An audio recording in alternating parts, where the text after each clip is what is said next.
Baik, ada aja orang yang jengkel sama kita. Nggak apa-apa, itu diizinkan Tuhan. Itu teraniaya, saudara. Ya, anak yang tersakiti oleh orang tua, engkau rasanya pengen begini, tapi kau nggak bisa balas, itu aniaya. Ya, tapi di situ iman kita bertumbuh, belajar. Selamat datang di Kupas Firman, Firman Tuhan untuk menguatkan hidupmu. Kita memberi kekuatan. Buka bersama 1 Petrus pasal yang pertama. 1 Petrus pasal yang pertama, ayat yang ketiga mulai. Ya, pengharapan iman dan kasih, judul perikopnya. 1 Petrus pasal yang pertama, ayat yang ketiga mulai. Firman Tuhan berkata di sana demikian. Terpujilah Allah dan Bapa kita, Bapa Tuhan kita Yesus Kristus yang yang karena rahmatnya yang besar telah melahirkan kita kembali oleh kebangkitan Yesus Kristus dari antara orang mati pada suatu hidup yang penuh pengharapan. Kita tahu bersama, Alkitab berkata kita ini semua sudah mati karena dosa, tapi karena Kristus kita dilahirkan kembali menuju kepada saudara? Hidup yang penuh dengan pengharapan. Selama masih ada pengharapan di dalam hidup kita, maka selalu masih ada kesempatan. Tidak ada yang mustahil, saudara, asal kita masih berharap kepada Tuhan. Yang bahaya itu kalau orang sudah tawar hati, sudah tidak punya pengharapan. Ya biar aja lah, memang namanya hidup begini, ya mau diapa, ya ndak usah Tuhan-Tuhanan lah. Nah, ini bahaya, saudara. Ya, kadang-kadang orang saking menderita, dia udah nggak mau lagi berharap kepada Tuhan. Dikatakan di sini kita yang tadinya mati karena dosa, kita bersyukur lewat Kristus kita dihidupkan kembali, dibawa kepada satu kehidupan yang penuh dengan pengharapan. Ayat 4 berkata, untuk apa, saudara? Pengharapan kita di dalam Kristus itu untuk menerima suatu bagian yang tidak dapat binasa, yang tidak dapat cemar, dan yang tidak dapat layu, yang tersimpan di mana? Di sorga bagi kamu.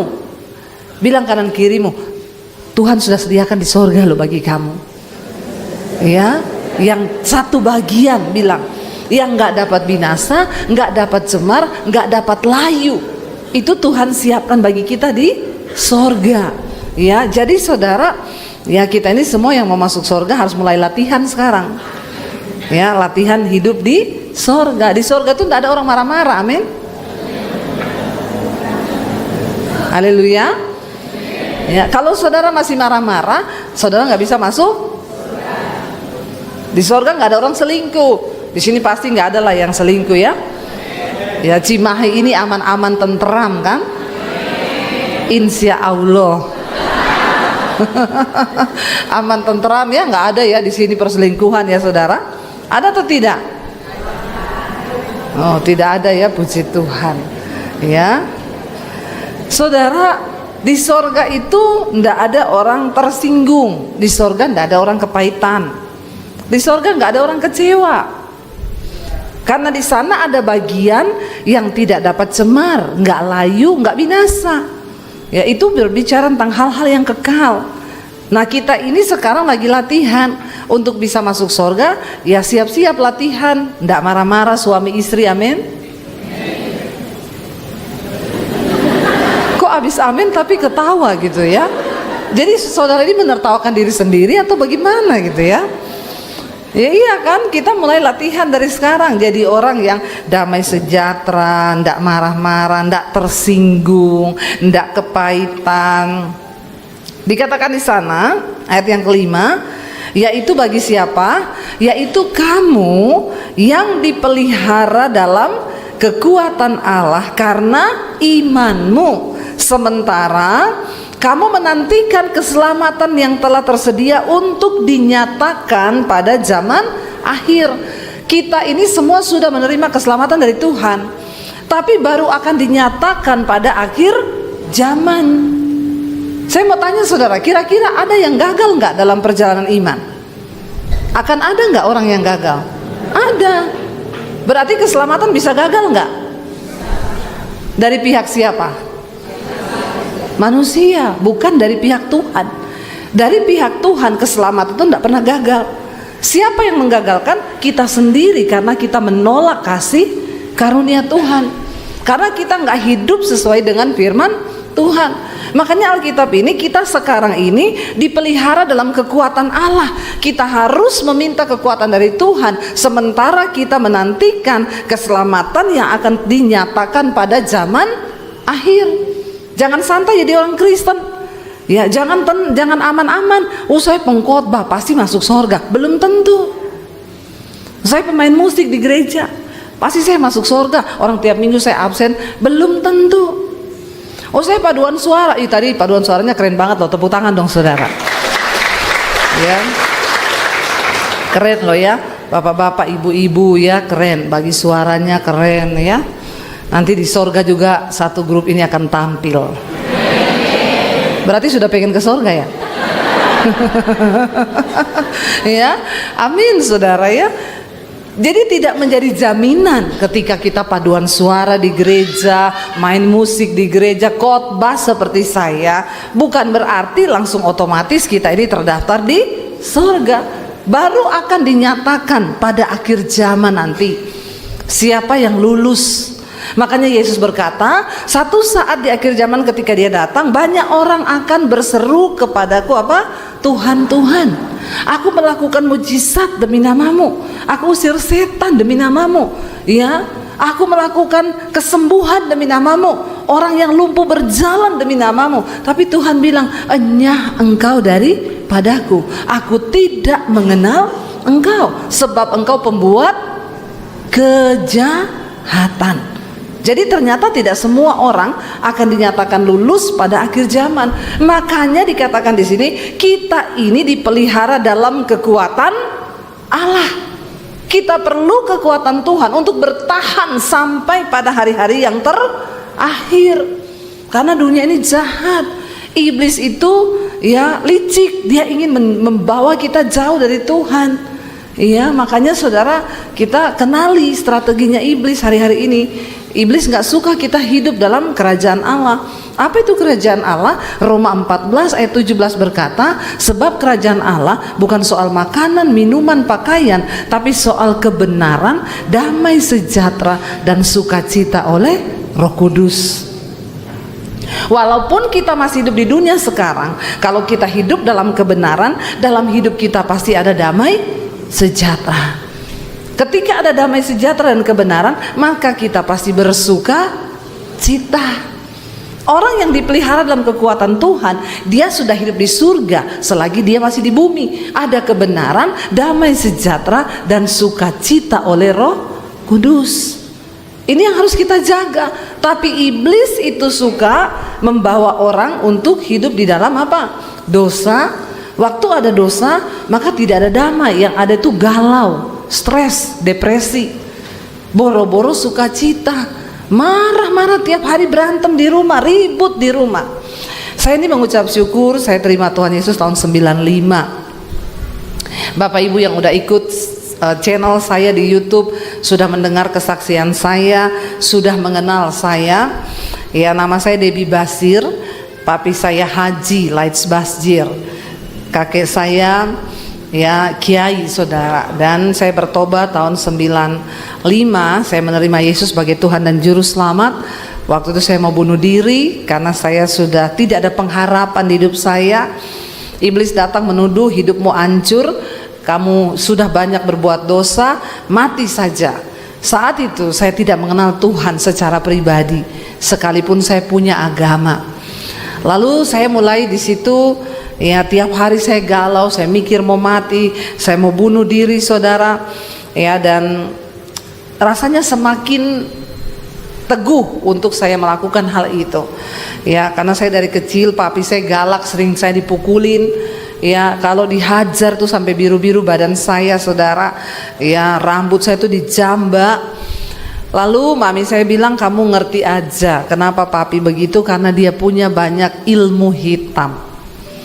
Ya, jadi bapak-bapak di sini, ibu-ibu yang tiap hari marah-marah, pasti banyak Itu tanda orang hidup dalam kuasa gelap. Nggak ada damai sejahtera, tiap hari marah-marah. Banyak setan dalam dirinya. Ya, hati-hati. Jadi mami saya bilang, maklum aja kamu nggak usah stres gini-gini. Saya terus hidup dalam dosa, melakukan segala hal yang tidak berkenan.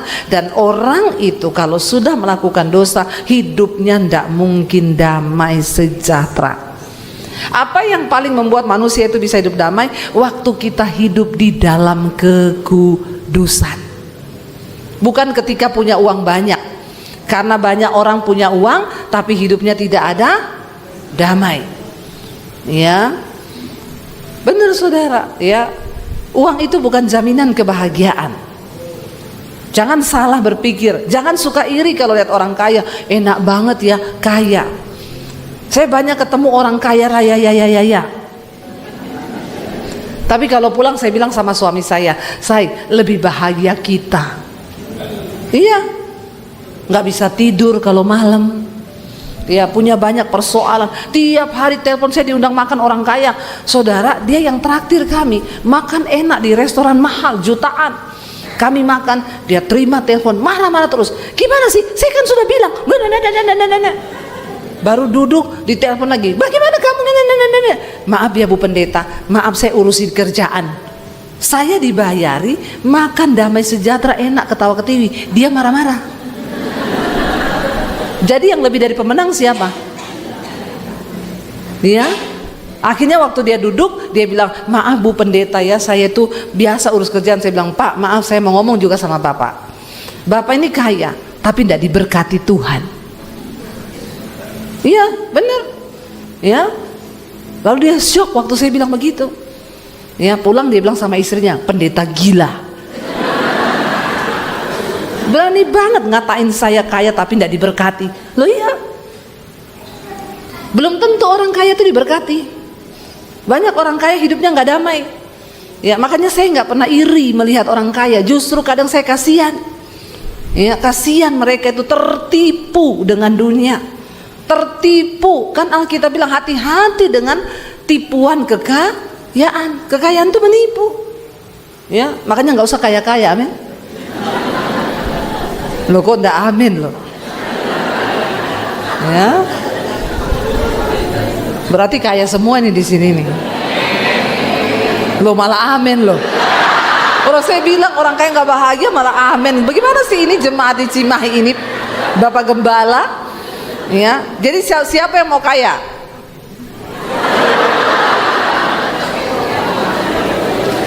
Ya, siapa yang mau diberkati? Nah, itu yang benar. Tepuk tangan dong buat jemaat di Cimahi. Ya. Saudara, ya kaya aja belum tentu diberkati. Tapi orang yang diberkati hidupnya berkelimpahan dan dia bisa menjadi berkat bagi orang lain. Itu tandanya saudara. Ya. Lalu saudara, saya tuh melihat ya bagaimana orang-orang hidup itu kalau di luar Tuhan, ya tidak ada kebahagiaan, nggak ada damai sejahtera. Terus buat apa? Hari-hari ini orang stres, udah duitnya banyak stres ya, karena banyak prediksi, banyak perkiraan. Wah, nanti kalau uang banyak, kalau kiamat ya buat apa juga itu uang? Saya berdoa supaya kita semua hidup menjadi orang yang berdampak. Nggak usah tunggu kaya, kita diberkati Tuhan.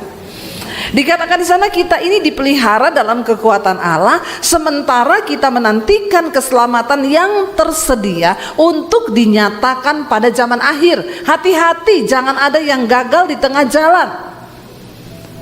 Kita nggak tahu kapan Tuhan Yesus datang. Nggak usah bicara Tuhan Yesus datang lah.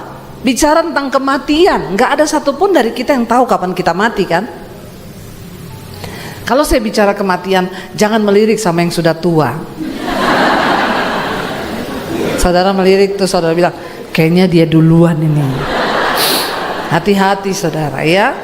Tua itu bukan syarat untuk mati. Saya tadi ya luar biasa ketemu sama Pak Gembala ya. Umurnya Bapak sekarang 87. Wow saudara, itu wow. Itu Tuhan ajaib ya. Bahkan saya lihat Bapak masih naik tangga itu ya nggak goyang-goyang loh, nggak loh. Bapak makan apa Pak?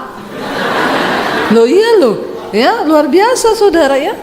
Saya tuh salut kalau melihat orang-orang yang umur lanjut sehat, karena kita kan belum tentu umur kita seperti itu, benar nggak? Kita harus angkat topi bagaimanapun ya, pemeliharaan Tuhan tuh luar biasa ya. Umur tua itu bukan syarat mati. Saya doakan satu orang oma saudara, saya diundang di ulang tahun oma. Umur berapa oma?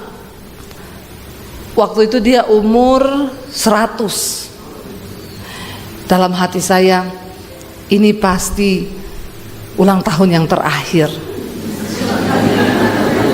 karena udah 100 loh. Saya tanya sama oma, oma masih dengar, masih ngomong. Oma, rahasia umur panjangnya apa? Coca-Cola sama es batu. Saya panggil cucunya, Bu, sini deh. Kayaknya oma ini pikun. Kenapa? Masa saya tanya rahasia umur panjangnya apa, dia bilang Coca-Cola sama es batu. Cucunya bilang, betul Bu, betul. Oma ini sampai sekarang masih minum Coca-Cola sama es batu.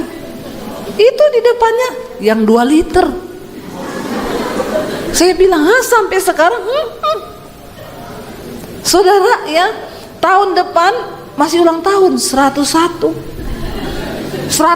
meninggalnya 105. Waktu saya tanya, Oma, jadi Oma mau didoakan apa ini? Doakan supaya cepat dipanggil Tuhan. Kenapa Oma? Udah dikasih umur panjang mau cepat pulang ke rumah Bapak. Udah capek hidup, bikin susah cucu sama anak. Jangan bilang begitu Oma. Oma terus jadi pendoa ya. Saya pikir 100 tahun itu sudah terakhir, ternyata masih sampai 105. Rahasianya minum. Jadi yang mau sampai 105 pulang silakan. Hati-hati loh ya, menyesatkan ini. Makanya kadang-kadang kan kita dengar orang bilang jangan minum ini, jangan minum itu, jangan ini. Buktinya bener nggak? Saya tanya, Oma olahraga enggak? Enggak. Angkat beban? Enggak. Enggak latih otot? Enggak. Minum Coca-Cola plus es batu. Saya ketemu satu bapak saudara ulang tahun. Umur berapa Pak? 104. Hah? Bapak 104? Bapak rahasianya umur panjang apa? Dari umur 30 saya enggak makan daging, enggak makan gula, enggak makan tepung, enggak makan roti, enggak makan ini. Sekarang mencapai 104. Jadi Bapak mau didoakan apa?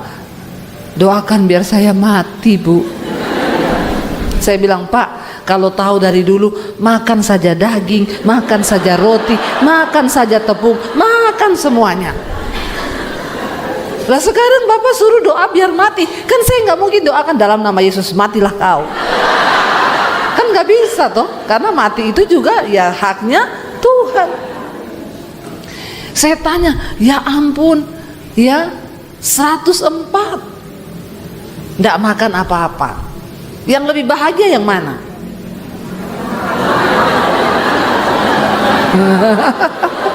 Ya, yang makan semuanya plus Coca-Cola sama umur 22 mencapai 100 dan 22 minta. Makanya itu jangan terlalu panjang-panjang ya, umurnya itu enggak usahlah sampai 105, 106 gitu saudara ya. Tuhan yang paling tahu lah. Tapi saya salut loh lihat Pak Gembala ya, 87 saudara, tapi sehat, naik itu enggak ya, dan suaranya juga enggak terdengar suara 87 tahun loh. Berdoa tadi ya enggak? Ya. Luar Bapak minum Coca-Cola juga? Tidak. Ya. Jadi hidup ini bukan soal berapa lama kita hidup, tapi apakah hidup kita ini berdampak atau tidak. Nah, dalam kita menanti keselamatan yang akan dinyatakan Tuhan itu, mari kita minta kekuatan Tuhan saudara, agar kita ini memperoleh kekuatan bertahan di dalam hidup kudus, ya, di dalam perkenanan Tuhan. Ayat yang ke-6 dikatakan begini, bergembiralah akan hal itu, sekalipun sekarang ini kamu seketika harus berduka cita oleh apa? Berbagai-bagai pencobaan. Ya, tadi kita sudah baca yang enak-enak. Kita disediakan begini di sorga, ini. Tetapi bergembira memang akan hal itu. Sekalipun sekarang ini kamu seketika harus berduka cita oleh berbagai-bagai pencobaan. Yang namanya pencobaan itu enak atau tidak? Banyak orang bertanya kepada saya, Bu, kenapa Bu? Saya udah ikut Tuhan loh, saya ini melayani loh, saya ini pendoa loh, kenapa Bu saya ini masih mengalami pencobaan yang begitu berat? Saya bilang, Bu, kau tuh ngerti Alkitab enggak? Kalau kau tuh masih menghadapi pencobaan, itu tanda bahwa kau masih hidup. Amin. Ya, di hidup ini kita juga memang pasti akan mengalami yang namanya pencobaan. Cuma di kuburan yang tidak ada. Jadi saudara mau pilih mana? Ya, namanya hidup ini ya memang pasti ada pencobaan. Karena kita sedang menanti tadi itu loh. Ya, janji-janji Tuhan yang akan dinyatakan kelak kita akan terima. Saya kemarin terima telepon dari seorang ibu, Bu, Ibu Debbie, saya mau bunuh diri. Ibu tunggu dulu Bu, kenapa Bu? Nangis saudara. Ya udah saya diamin aja dulu biar nangis kan. Nggak bisa bicara kok. Lama saudara. Ibu bisa diam tenang sekarang. Kalau udah tenang ngomong sama saya mau mati aja Bu, saya mau bunuh diri Bu. Ibu tenang, ibu mau bunuh diri kenapa? Suamiku selingkuh Bu. Aduh ibu ya, suami yang selingkuh, kenapa ibu yang mau bunuh diri? Ya kenapa Bu? Makanya jangan terlalu mencintai siapapun lebih daripada engkau mencintai Tuhan. Ibu-ibu, jangan cintai suamimu lebih dari Tuhan. Maka jadinya gitu, ketika suami selingkuh mau bunuh. Saya bilang sama suami saya, heran aku, ada orang suaminya selingkuh dia mau bunuh diri. Ya, saya bilang sama suami saya, kamu jangan coba-coba selingkuh, karena saya nggak akan bunuh diri. Ya kalau itu memang pilihanmu, saya bentangkan karpet merah. Kau sudah tahu kebenaran, benar nggak saudara? Jalani hidup ini ya yang normal aja lah, cintai Tuhan. Saya bilang, Bu, semua orang bisa berbuat salah. Hari ini mungkin suami ibu lagi dalam dosa, dia jatuh akibat iblis. Ibu sekarang berdiri teguh, jangan ngomong mau bunuh diri, berdoa buat suamimu. Amin. Tapi Bu saya nggak apa-apa, udah ibu kerja aja, hidup normal. Ya, bilang sama suamimu, bertobat kau. Saya doakan biar Tuhan menghajar kau dengan caranya. Kan begitu toh? Nggak apa-apa. Ya, nggak apa-apa ya Bu. Kalau saya berdoa, hajar suamiku Tuhan. Harus. Ya. Dia tanya soalnya sama saya harus berdoa bagaimana Bu? Ya. Selama ini ibu berdoanya gimana? Tuhan, jamah suamiku Tuhan. Jangan bilang jamah suamiku Tuhan. Bilang Tuhan, hajar suamiku Tuhan. Nggak apa-apa ya Bu Debbie, nggak apa-apa, itu Alkitabiah kok. Ya, jadi suaminya pulang dia bilang, aku sekarang doa buat kamu. Doa apa? Tuhan, hajar suamiku. Bu Debbie yang ajari saya berdoa buat kamu seperti itu. Tiba-tiba suaminya telepon saya. Halo, ini dengan pendeta Debbie Basir.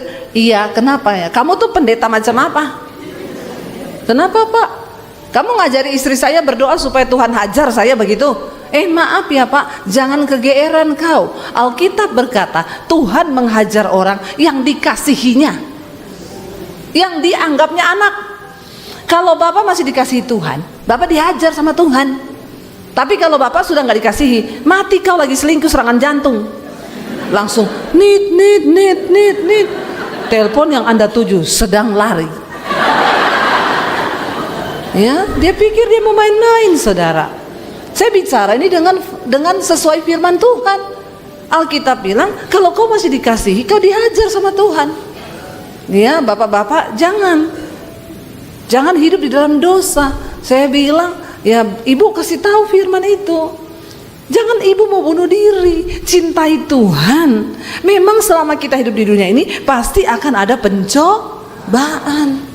Tapi ayat 7 berkata, maksud semuanya itu ialah untuk apa?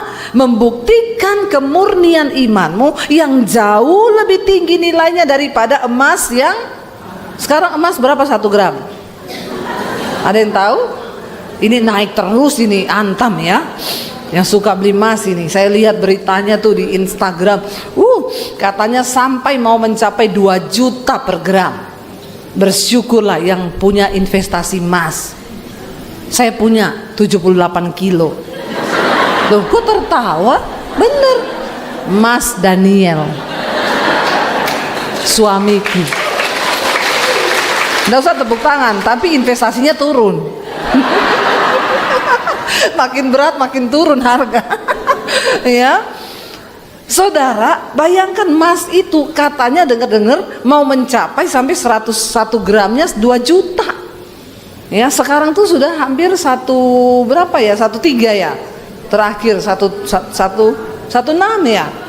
Itu yang perhiasan, atau 1,6 saudara sekarang. Memang mau sampai di angka 2 juta. Jadi emas itu mahal karena memang emas itu murni.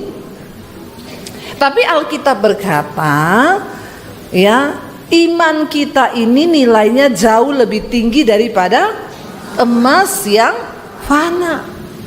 Nah, iman yang bagaimana yang nilainya jauh lebih tinggi daripada emas? Iman yang diuji kemurniannya dengan api. Ya, kalau dalam hidup kita tuh ada api panas enggak, saudara? Panas, tersiksa, rasanya enggak betah. Ya, ini saja saya keringetan yang minta kipas angin tadi nih, saudara. Ya, memang sekarang di mana-mana panas karena neraka mulai terbuka. Panas. Ya, kalau panasnya begini aja kita nggak tahan, apalagi nanti di neraka. Ya, nah di dunia ini kita dikasih Tuhan, diizinkan ada api. Emas itu dikatakan murni karena dia dibakar dalam peleburan api. Waktu di titik tingkat panas yang tertentu, yang paling panas, emas itu terpisah dari unsur-unsur lain yang ada yang mencampur. Makanya emas itu mahal. Nah, iman kita dikatakan lebih mahal daripada emas yang fana ketika iman kita ini sudah teruji. Ketika saya terima Tuhan Yesus, tantangan yang berat saya alami dari pihak keluarga. Tadinya saya mau dibunuh, saudara. Itu tidak gampang. Setiap hari saya hidup dalam ketakutan. Ya, kenapa Tuhan Yesus? Cuma percaya sama Tuhan aja diancam mau dibunuh. Ya, tapi sampai satu titik saya bilang nggak apa-apa lah, kalau saya mati saya masuk surga. Ya, puji Tuhan terlewati. Tapi saya bilang, ya udah, kalau kamu tetap memilih Tuhan Yesus, ya kamu keluar dari rumah, jangan anggap kamu punya keluarga. Buat apa papi bunuh kamu? Papi nggak dapat hatimu, imanmu, cuma dapat tubuhmu yang mati, tapi imanmu nggak. Jadi kalau kamu tetap Kristen, pergi dari rumah, jangan anggap kamu punya keluarga. Tapi satu hal, kalau kamu pergi, jangan bawa ijazahmu. Saya mau lihat Yesus kasih makan kamu pakai apa. Saya tinggalkan keluarga tahun 96. Itu saya baru lulus SMA. Saudara, masih begitu muda dan tidak tahu arah. Tapi Tuhan yang memanggil saya cuma bergantung kepada firman Tuhan. Saya itu baca Alkitab sehari 6 jam. Ya, saya baca Alkitab dan itu yang menguatkan iman saya. Zaman saya bertobat tahun 95, belum ada YouTube, belum ada handphone. Ya, kalau saya mau dapatkan kekuatan, ya saya harus pergi ke gereja. Sementara saat itu saya nggak bisa bebas untuk ke gereja. Saya ke gereja aja dulu pakai baju senam. Dulu sebelum bertobat saya ini pelatih senam aerobik.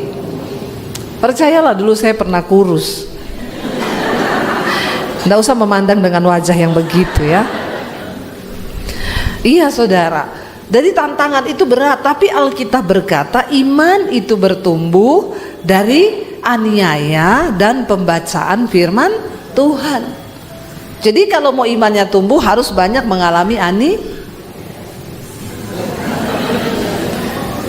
Saya berdoa, Tuhan aniayalah mereka ini. Lo aniaya itu bukan hanya saudara mau dibunuh, enggak. Ya, saudara disakiti sama menantu, itu aniaya lo. Apa itu aniaya? Kita bisa balas, tapi kita tidak boleh balas karena kita mau nuruti firman Tuhan. Itu tersiksa saudara, ya, rasanya, ya, mau benci orang, Tuhan bilang nggak boleh, doakan dia, mintakan berkat.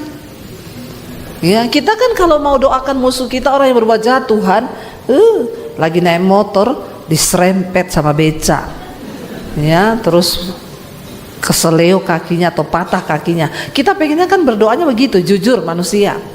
Tapi Tuhan bilang tidak boleh. Doakan dia, mintalah berkat. Siapa di sini yang sudah pernah berdoa minta berkat bagi musuhnya? Yang lain nggak punya musuh. Saya doakan supaya punya musuh, saudara.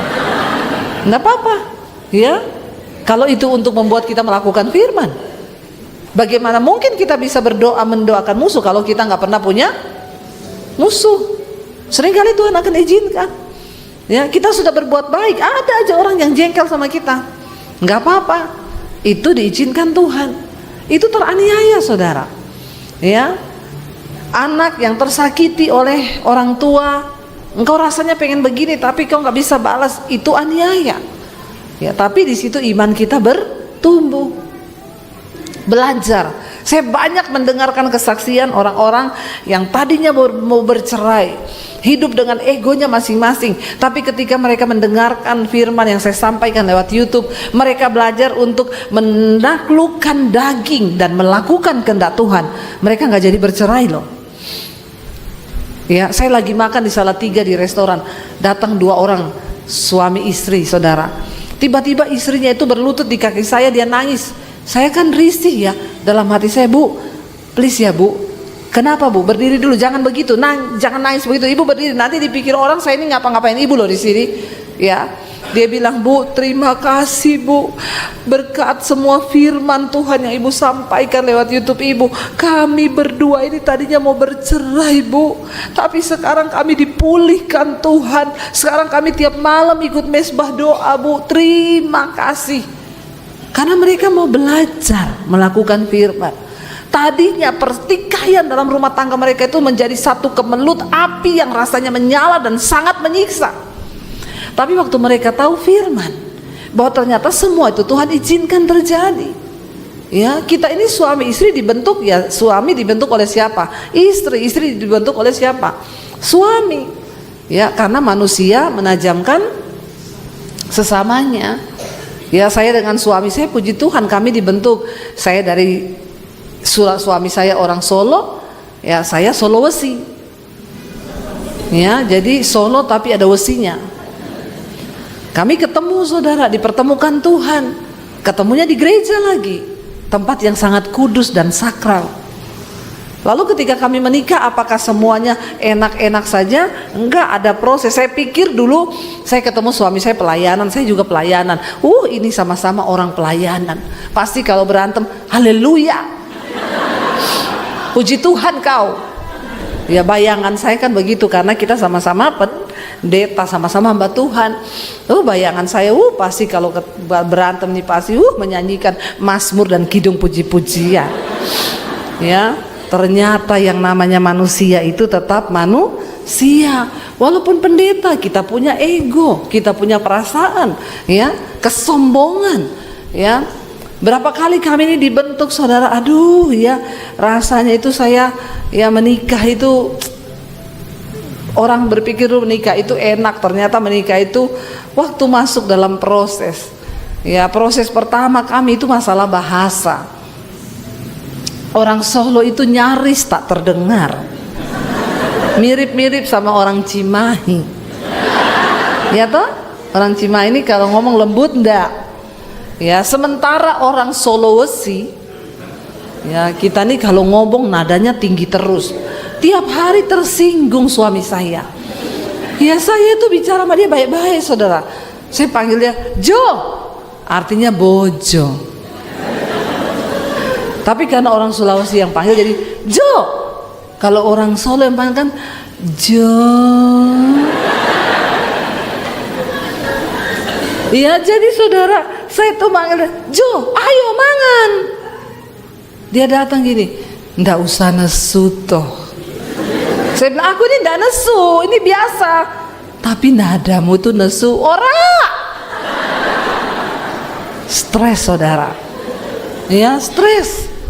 Tiap hari salah pengertian, dan itu apa ya? Saya sudah berusaha loh. Ya, tiap hari ngomong itu, ngomong apa aja. Kenapa sih kamu kalau ngomong emosi terus? Yang tidak emosi malah jadi. Saya tuh ngomong sama suami saya ini dibesarkan di Sulawesi. Orang Sulawesi itu kalau ngomong memang begini, selalu nadanya tuh tinggi di belakang. Dia bilang, makanya kamu tuh belajar ngomong kaya wong Jowo. Gimana ngomongnya wong Jowo?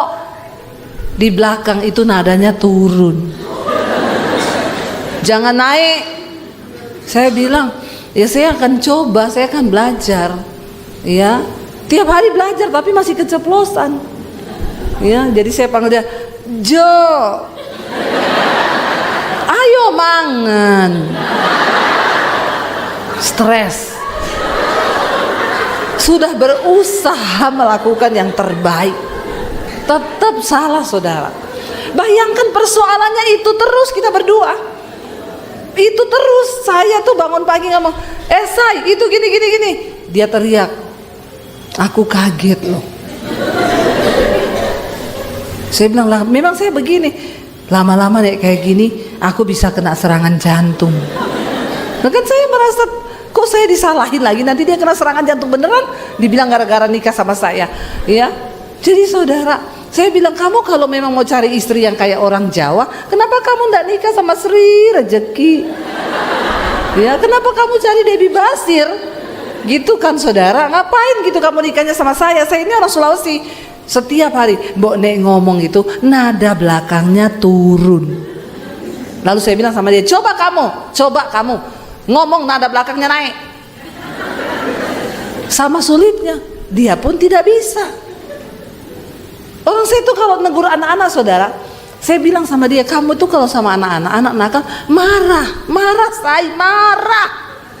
Tolong please marah. Marahnya tuh, Dek, kowe kok ngono? Itu bukan marah. Itu bukan marah, aku stres aku. Ya. Jadi sama seperti dia berusaha untuk menyuruh saya lembut, demikian juga saya tuh pengen menyuruh dia itu agak. Kami stres saudara. Tiap hari kita ribut cuma masalah begitu. Tiap hari ribut ya masalah bahasa. Benar-benar. Tapi ketika kami itu menyadari, kami dibentuk sama-sama dari keluarga yang berbeda. Saya itu di rumah melihat papi saya itu kepala kantor, tapi dia bisa turun di dapur. Kadang-kadang dia bikinin mami saya kopi, kadang-kadang dia yang masak. Nah saya menikah dengan suami itu dari Solo. Wong Solo itu, suami itu koyok rojo. Taunya duduk di meja, perintah istri, ya, teh manis, nggih. Istrinya, nggih. Ya, sego, nggih. Jadi waktu kami menikah, saudara bisa bayangkan, saya datang dari keluarga yang melihat gambar suami yang seperti ini. Saya menikah dengan suami saya, dia juga di rumah melihat gambar keluarga yang seperti itu. Ya, waktu saya masih punya anak satu, kami baru menikah tuh kan masih bulan madu tuh, semuanya penuh madu. Ya, biar capek, kamu capek? Enggak kok, enggak apa-apa, kamu duduk aja, belum punya anak, masih bulan, masih banyak madunya, madu kelengkeng, madu hutan, ya toh. Begitu punya anak 1, 2, enggak pakai pembantu, persiapan madu mulai entek, yang tersisa tinggal lebah. Apalagi kalau lebahnya lebah hutan.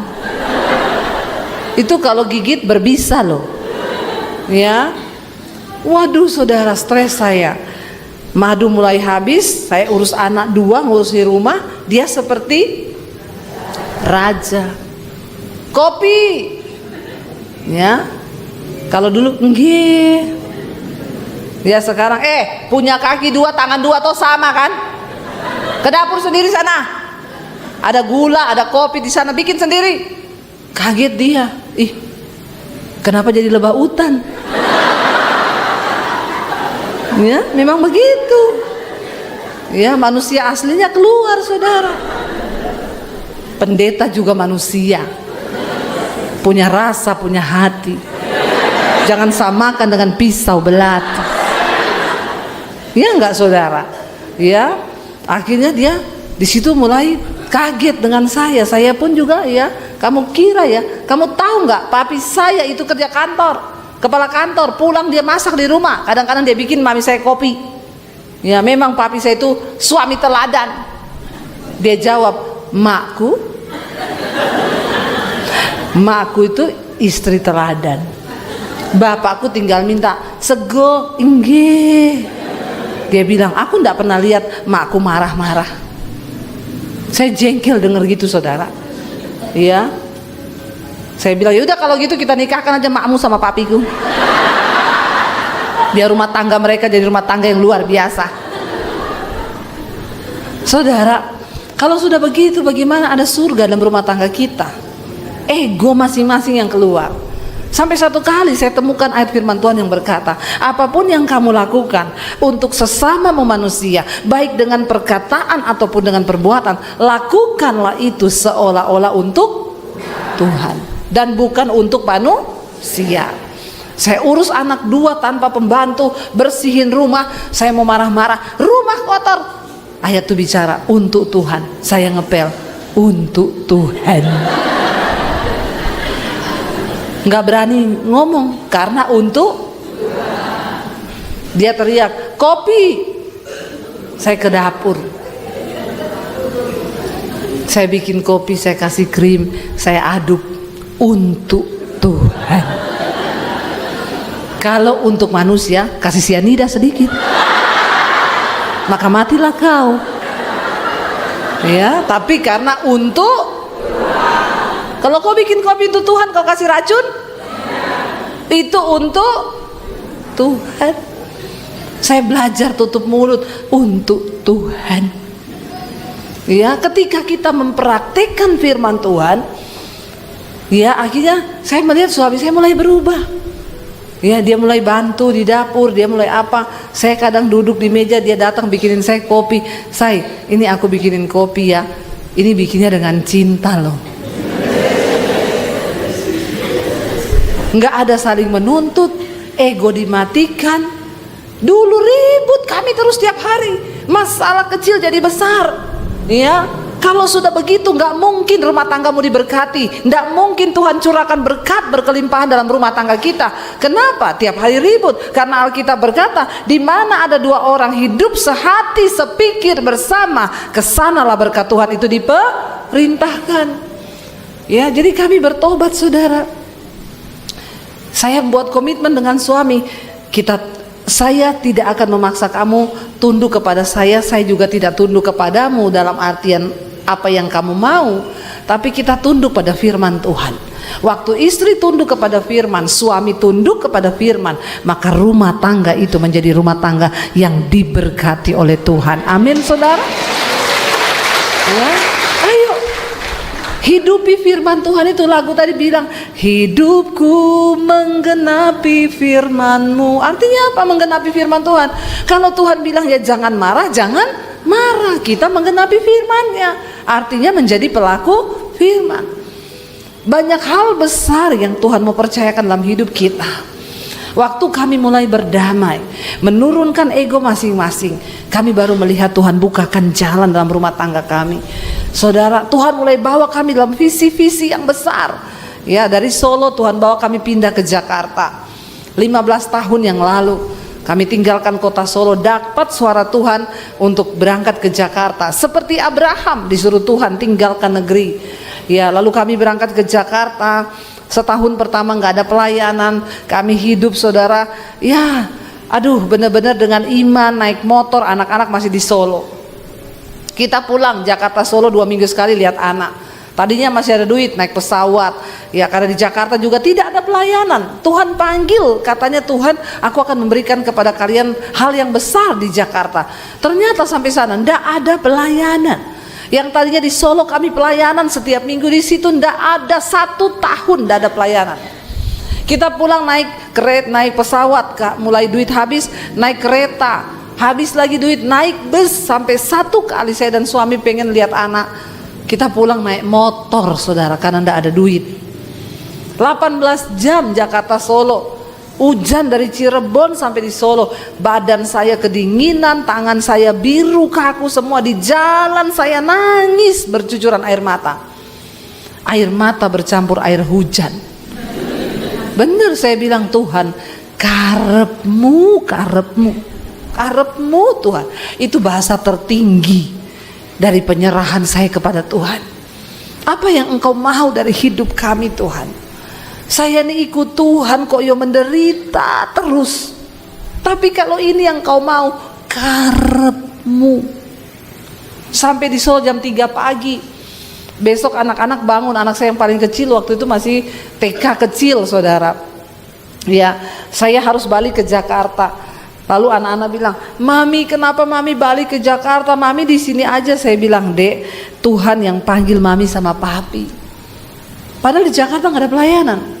Tapi kami berdua saudara bersepakat untuk ayo kita sama-sama genapi panggilan Tuhan. Lalu di Jakarta kami hidup saudara, kami melayani, mulai dibukakan pintu-pintu. Tapi saudara berat rasanya, sampai suami saya bilang, saya terakhir tahun ini saya mau pulang ke Solo. Kita di Jakarta tidur di kamar yang panas, gak ada AC.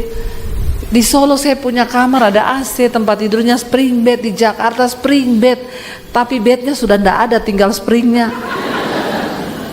Jangan tertawa saudara, ini kisah sedih. Harusnya saudara menangis.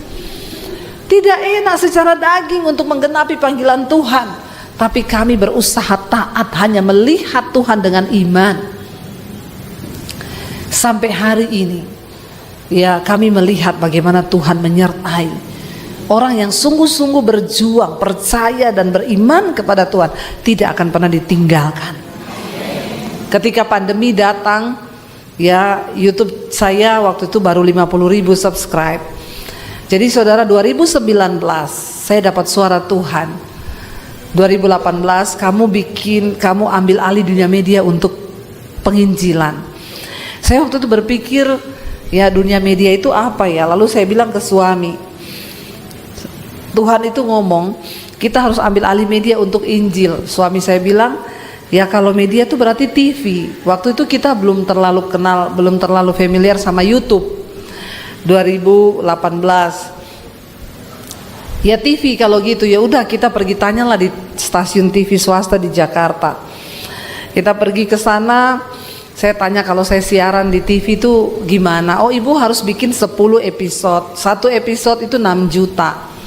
Jadi 10 episode itu 60 juta. Itu 15 tahun lalu. Saya bilang, hah? Terus itu sudah pasti tayang? Oh belum bu, nanti dilihat dulu, kalau pasti tayang baru ditayang. Kalau enggak ya enggak. Tapi saya sudah bayar 60 juta. Iya, karena ibu syuting di studio kami. Ibu ini, wah saya mundur terhormat. Kenapa? Uang dari mana 60 juta? Kami aja bertahan hidup sulit. Akhirnya ketika saya berdoa, Tuhan bilang ambil alih dunia media. Karena di tahun-tahun ke depan aku akan memberikan kepadamu tuaian bangsa-bangsa, bahkan berkat bangsa-bangsa. Lalu saudara, saya itu hanya mengalir aja. Tiba-tiba saya pelayanan di Bali, saya lihat di situ orang lagi syuting di kafe. Saya tanya mereka, ini kalian lagi syuting apa? Syuting buat TV di mana? Di YouTube. Saya pulang, saya bilang ke suami, ini kali ya YouTube itu gratis, ayo kita buat. Lalu suami saya bikin channel buat saya. Awal-awal kita tayang Ya, yang biasa-biasa saudara, karena saya cuma pikir kan Tuhan cuma suruh beritakan Injil kan. Ya saya cuma melakukan itu aja tanpa pernah terpikir apapun. Nggak kepikiran mau jadi YouTuber atau subscribe banyak, nggak ada. Saya cuma pikir kalau kita tayangkan satu khotbah, satu aja yang bertobat, itu kan seluruh sorga bersorak-sorai. Kata Alkitab kan, nggak usah muluk-muluk lah ditonton ribuan orang. Ya satu aja yang nonton, lalu dia bertobat, itu kan sorga bersorak loh. Akhirnya saya mulai tayang saudara, tiba-tiba pandemi datang. Ketika pandemi gereja tutup semua, kami nggak bisa beribadah, tidak bisa pelayanan. Saya dan suami ini hidup, ya kami ini full time, tapi kami nggak digaji dari gereja, tapi kami melayani sepenuh waktu. Jadi hidup kami benar-benar ya seperti orang Lewi, kami hidup dari pelayanan. Ketika pandemi datang nggak ada pelayanan, channel saya waktu itu hampir 50.000 saudara.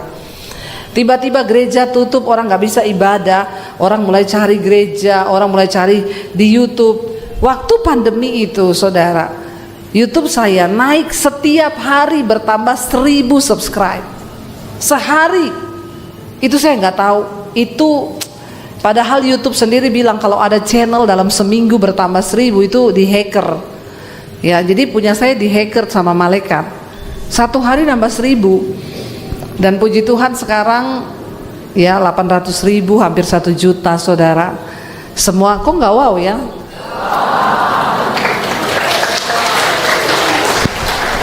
Dan saya melihat di tengah masa pandemi Tuhan pelihara kami. Tadinya kami mau pergi dari Jakarta karena di tengah pandemi saudara tahu kami hanya punya uang sekitar 10 juta. 10 juta bertahan dengan 3 anak di Jakarta. Dan kami tidak tahu pandemi sampai kapan. Waktu itu ya saya bilang sama suami, jangan salahin Tuhan. Yang terburuk kita jual rumah di Jakarta, kita pulang ke Solo. Relakan rumah yang ada. Kita bersyukur dulu kita susah, nggak ada rumah, nggak ada mobil. Sekarang kita susah, ada rumah, ada mobil yang bisa dijual. Kadang kan kita itu nggak bersyukur saudara. Ya. Nggak apa-apa kalau memang Tuhan minta rumahnya hilang, ya relakan itu. Jangan tahan dengan hati kita. Jadi kami waktu itu bersyukur, ya udah kita jual, kita pulang ke Solo. Tapi kalau Tuhan mau berkara lain, ya itu urusannya Tuhan. Tiba-tiba saudara di tengah pandemi YouTube saya itu sehari 1.000. Channel kami dimonetize sama YouTube. Ya kami mulai dapat penghasilan dari YouTube. Di tengah masa pandemi yang harusnya mau jual rumah, kami diberkati Tuhan luar biasa. Ya lewat channel YouTube, nggak jadi jual rumah malah beli rumah. Ya. Dan di tengah masa pandemi kita bangun studio saudara, saya beli rumah 2, 1 buat studio, 1 buat rumah tinggal. Bahkan ketika pandemi Tuhan izinkan kami bisa bangun gereja-gereja di desa. Setiap bulan kami bantu hamba-hamba Tuhan di pedalaman. Sampai hari ini. Lalu kami mulai berdoa waktu itu, Tuhan kemana Tuhan mau bawa pelayanan kami. Banyak orang yang mulai berkata, Bu buka gereja, Bu buka gereja. Kalau ibu buka saya mau pindah loh ke gereja ibu. Sekarang kan ya orang bukan mencari jiwa sekarang, mencuri jiwa. Ya orang udah punya gereja suruh-suruh pindah ke gerejanya. Ya saya setuju kalau orang buka gereja di pedalaman yang memang belum ada gereja. Saya waktu itu juga tergiur, iya ya buka gereja ya. Lalu ada beberapa teman hamba Tuhan, ibu buka aja bu, nanti di bawah saya gini. Tapi saya bilang, saya berdoa, saya tanya Tuhan, apa yang Tuhan mau dengan pelayanan kami. Ketika saya berdoa, Tuhan itu bilang kamu nggak buka gereja. Saya dapat ayatnya itu saudara. Ya, di akhir zaman tuaian banyak tapi penuai sedikit. Tuhan bilang kamu harus siapkan penuainya. Dengan cara apa Tuhan? Ya, bikin seminar hamba-hamba Tuhan di daerah-daerah. Lalu yang kedua kamu buka sekolah misi untuk menampung orang-orang yang mau jadi hamba Tuhan. Kalau perlu kamu sekolahin gratis. Saya kaget waktu dapat visi itu. Tapi saya bilang sama suami, ya udahlah kita ada berkat, kita sisihkan berkat ini, kita bergerak cari tanah. Lalu kita pergi bergerak cari tanah di daerah Karanganyar, Solo, saudara. Kami cari tempat yang dingin. yang dekat gunung, ya, supaya benar-benar hamba Tuhan dekat dengan Tuhan. Kalau di kota, saudaranya banyak setan. Lalu kami pergi, saudara, kami cari nggak ketemu. Saya bilang sama Tuhan, Tuhan, kami udah keliling-keliling, yang sesuai dengan uang kami nggak ada. Kenapa juga Tuhan suruh saya bikin sekolah Alkitab? Saya ini bukan orang kaya, saya ini bukan orang pintar. Tapi Tuhan tuh ngomong, aku nggak cari orang kaya, aku juga nggak cari orang pintar, tapi aku cari orang yang beriman. Karena hanya dengan iman semua proyek-proyekku itu tergenapi di dalam dunia ini. Lagi saya dapat suara Tuhan begitu, tiba-tiba ada orang bilang, Bu, saya dengar ibu lagi cari tanah buat bangun sekolah. Saya punya tanah di daerah Bandungan, Semarang, 4.500 meter. Ibu mau pakai nggak? Coba ibu lihat. Kami pergi lihat, di bawah gunung, dingin. Iya Pak, mau. Ya udah, ke notaris, serah terima tanah itu ke yayasan untuk dibangun sekolah. Waktu mau bangun, Tuhan kirim pemborongnya jemaat Mesbah Doa, nggak dibayar. Tuhan kirim yang gambar jemaat Mesbah Doa, ndak dibayar. Waktu selesai gambar, saya dikasih anggarannya, ternyata miliar. Saya pikir 200 juta. Ya ternyata ini sampai miliaran begini. Saya bilang sama suami, nah terus ini bagaimana ya? Ya udah, kita mulai dengan iman aja. Saya bilang sama suami, gampang. Nanti kalau saya siaran di YouTube, saya sekarang kan siaran itu 2 kali 1 hari. Pagi jam 5 pagi, Mesbah Syukur, malam itu jam 8 malam. Setiap hari live streaming 2 kali. Yang nonton tuh puluhan ribu, saudara. Jadi saya bilang sama suami, gampang lah, kita tinggal taruh nomor rekening di layar. Jalan-jalan rekeningnya muter-muter di situ. Saudara, saya sudah mulai pembangunan sekolah, saudara bisa transfer ke rekening ini. Kan sampai orang pusing lihatnya. Waktu suami saya bilang, mana saya rekeningnya yang mana yang mau ditaruh di YouTube? Saya bilang, doa dulu, berdoa. Tuhan bilang, jangan sekali-kali kau taruh itu rekening di YouTube. Kalau kau taruh rekeningmu di YouTube untuk cari dana, aku tidak ikut bekerja. Kau mungkin dapat dana yang kau mau, tapi aku tidak ikut-ikut di situ. Saya bilang sama suami saya, buat apa kita bangun sekolah kalau Tuhan tidak ikut-ikut? Mungkin saya akan dapat dana yang saya butuhkan ketika bahkan berlebih ketika kita taruh itu di YouTube. Lalu saya bilang sama suami, tidak usah taruh. Kita melangkah dengan iman. Saudara, pembangunan dimulai. Saya itu tidak pernah terpikir, bahkan sampai hari ini saya nggak tahu orang-orang yang nyumbang itu. Tiba-tiba, Bu, saya mau sumbang semen, Bu, saya mau sumbang cat, saya pabrik cat, Bu, saya pabrik kasur, saya sumbang kasur, Bu, saya ini yang ini, Bu, saya mau ya nyumbang furniture. Saya cuma bilang, ini nomor teleponnya pemborong ya, kamu hubungi sendiri sama pemborong, dia butuhnya apa aja silahkan. Saudara, sekolah selesai tidak sampai 1 tahun, di atas tanah 4.500 meter.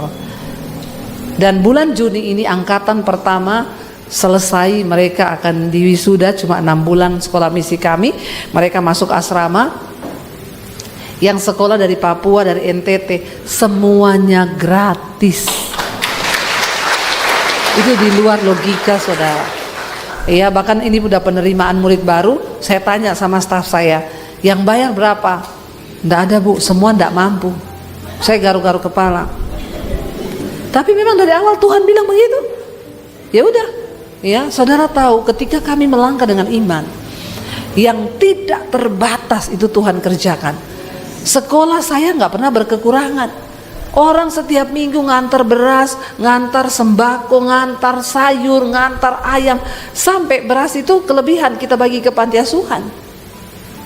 Saya itu cuma melihat waktu kita berjalan dengan iman, tidak ada perkara yang mustahil bagi Tuhan. Saudara, semua penderitaan yang kita alami itu untuk membuktikan kemurnian iman kita. Apa yang kami alami bersama dengan suami, ya bagaimana ketika kita menangis. Saya ini pernah dikejar debt collector, ya karena nggak bisa bayar cicilan rumah. Saya mengalami, makanya kalau ada jemaat telepon, Bu, doakan ya Bu, saya dikejar debt collector. Sudah berapa lama, Bu? 6 bulan. Saya dulu 2 tahun. Iya, bukan karena saya mau utang nggak bayar, memang nggak bisa bayar. Itu debt collector orang Ambon, namanya Victor, Kristen lagi. Pagar saya ditendang.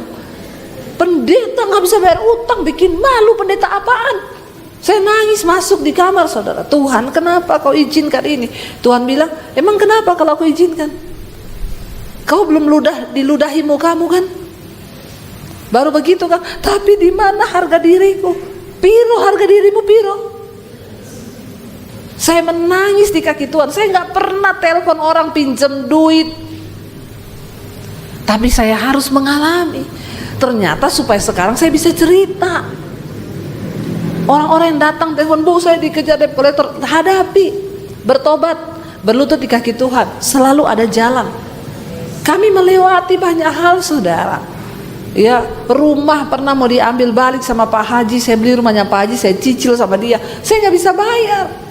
Ya, Pak Haji bilang, pendeta kok nggak bisa bayar? Ya udah, saya ambil aja rumahnya, saya jual. Saya bilang, Pak, kasih saya waktu, Pak. Ya, saya masih kurang 400 juta waktu itu. Cicilannya 12 juta sebulan. Saya kurangi 6 juta. Pak Haji bilang, saya nggak mau dikurangi. Kalau ibu nggak bisa bayar, kasih saya jual rumahnya. Ibu keluar dari situ. Saya berlutut sama Tuhan. Tiba-tiba orang bantu kami, dilunasi, saudara, 400 juta. Nggak dicicil, dilunasi sama Tuhan. Jadi saudara, kami ini mengalami banyak persoalan. Ikut Tuhan itu nggak enak bagi daging kita. Tapi tujuan dari semua itu untuk memurnikan imanmu. Hari ini kami punya begitu banyak kesaksian iman. Kenapa? Karena kami mengalami. Saudara harus punya kesaksian bersama Tuhan. Waktu kita mengalami itu, bilang, Tuhan, aku akan menang menghadapi ini. Supaya aku punya kesaksian iman bagi keluargaku, bagi anak-anakku, dan biarlah kita menjadi tokoh iman. Amin, saudara. Kita kan rindu nama-nama kita tercatat di dalam kitab kehidupan sebagai tokoh iman kan. Saya percaya waktu kita mau, maka Tuhan pasti turut bekerja.